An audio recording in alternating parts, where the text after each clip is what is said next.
qilishimizda endi uncha bunday majlisbozlik qilmaymiz. Bir boshlab olamizdagi qisqacha loyihalarni tushuntirsak, kim savol javobda shunday loyihalar bo'lsa, o'sha loyihalarni qilsak, shunday qilganimiz yaxshimaymiz. Endi majlisbozlik kimga nima kerak? Hozir qisqacha o'zimiz produktlardan o'qsak, keyin hamma yo'nalish bo'yicha slaydlarimiz bor o'zimizda. Qaysi savol bo'ladigan bo'lsa, o'sha savolga taalluqli slaydda ko'rsatib, o'sha yo'nalish bo'yicha qo'shimcha tushuntirishlar berib o'tamizda.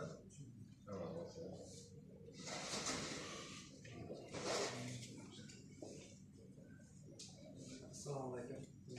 Inshaalloh mana shu aloqaban korporativ kreditlarni o'rinboshlik bo'laman, Sharif Humaynodan. Bizda hozirgi kunda mavjud kreditlarimiz kichik o'rta biznes subyektlarini qo'llab-quvvatlash uchun bankimiz tomonidan taqdim qilinayotgan kredit mahsulotlarimiz bor. Birinchidan hozirgi kunda prezidentimiz qarorida 62-sanli qaror yoshlar biznesi dasturi doirasida kreditlarimiz mavjud bo'lib, bu asosan yoshlarni qo'llab-quvvatlash, yoshlar orasida ishsizlikni kamaytirish uchun ishlab chiqarilgan dastur asosida kredit mahsuloti bo'lib, 7 yilgacha 18%dan 2 yil imtiyozli davr asosida 5 milliard so'mgacha beriladi. Asosan buni maqsadi 18 yoshdan 30 yoshgacha bo'lgan yoshlarni ish bilan ta'minlash, ularni qo'llab-quvvatlash. Bu yerda agar ikki xil yo'nalishda beriladi bu kreditimiz. Jismoniy shaxslar bo'lsa 100 milliongacha o'zini o'zidan qilgan holda 47-42 tartib bo'yicha 104 dona yo'nalish bo'yicha olishlari mumkin 100 milliongacha.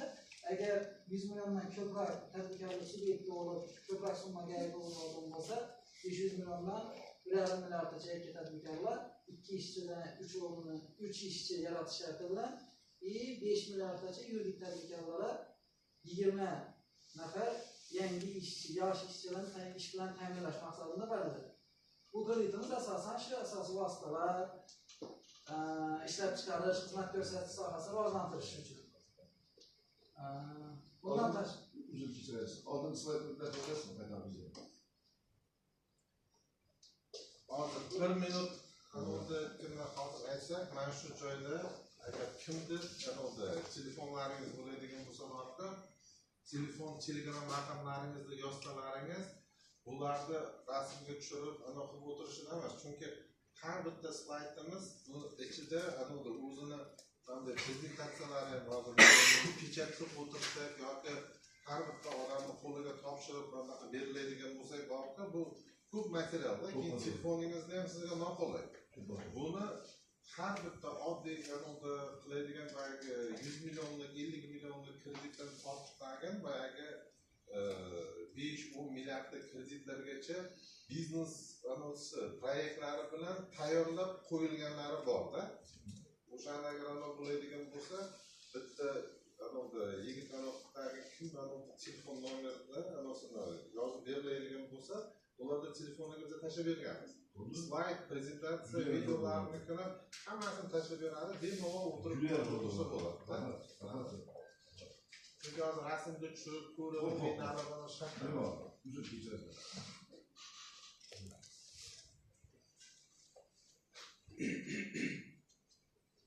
Keyin kredit mahsulotimiz bu ham prezidentimiz qarori bo'yicha 312-sonli kichik biznes uzluksiz qo'llab-quvvatlash kredit dasturi bo'lib, bunda loyiha qiymat 300 million so'mgacha, 100 million so'mgacha birinchi etapda 100 million so'mgacha oladi. Buni sharti 1 yil davomida tadbirkorlik faoliyati bilan uzluksiz shug'ullanib kelayotgan yuridik shaxslarga beriladi bu kredit.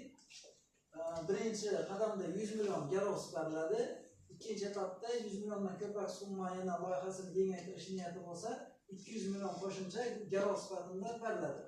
Bu asosan bu kreditimiz ham 1 yil davomida ishlab kelayotgan tadbirkorlik subyektlarini ishlab chiqarish, xizmat ko'rsatish sohalarida beriladi. Bundan tashqari